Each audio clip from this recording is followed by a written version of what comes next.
Let's talk about the first story in Fantastic Four Fanfare Issue 4. So Reed is trying to test why Sue's force fields have a limitation. He believes that since her force fields aren't connected to her physical body, they shouldn't have a limitation. But they do. So while Reed is racking his head about that, Johnny comes with some not so great news. Their nemesis Mole Man has been diagnosed with an inoperable brain tumor, and Susan looks stunned.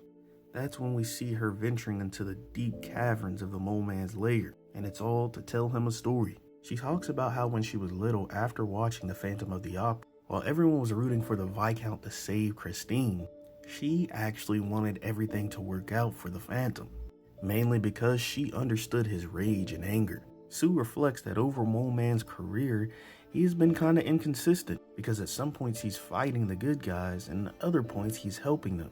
So she doesn't know if he's a good guy acting bad or a bad guy acting good. She thinks a part of him wants to do better, but Mole Man only sees a monster in the mirror. He says, well, it's too late for that, but Sue actually talked to the doctor about the location and size of his tumor. And although modern medicine can't take care of it, a fragment of her force field can do just the job. Now Mole Man thinks the price to get his tumor removed is him becoming a good guy. But as soon as Sue walked in here and started talking to him, she had already removed it. And although she really does think Mole Man is a good guy, there's another reason why she did this. You see, if you don't know, Mole Man got blinded by the light of a diamond cave he discovered. And one day Johnny and Reed came down here and got incapacitated by the same cave. But Mole Man found them and gave them protective suits so that they wouldn't succumb to the same thing that happened to him. So this is her returning the favor.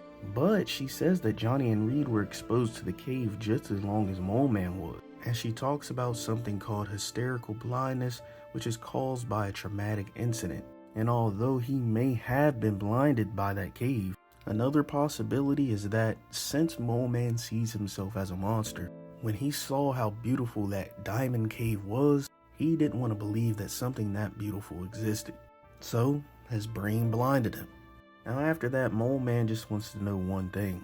Does Reed know she's here? She says no, because just like her parents, they never understood why Christina went back to the Phantom.